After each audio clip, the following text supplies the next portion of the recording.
মনে অনেক আনন্দ নিয়ে গেলাম কাচ্চি দরবার। হঠাৎ করে আমার সামনে কি হলো কারবার। প্রিয়া আমাকে না বলেই কাচ্চি দরবারে চলে এসেছে।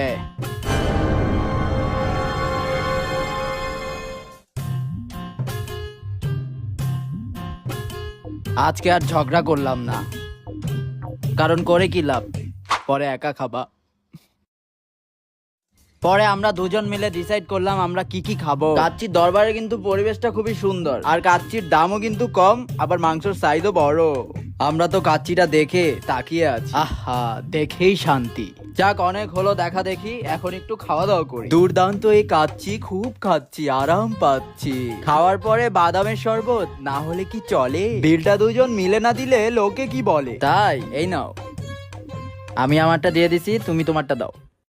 নাও, লজ্জার কিছু নাই, আমরাই তো।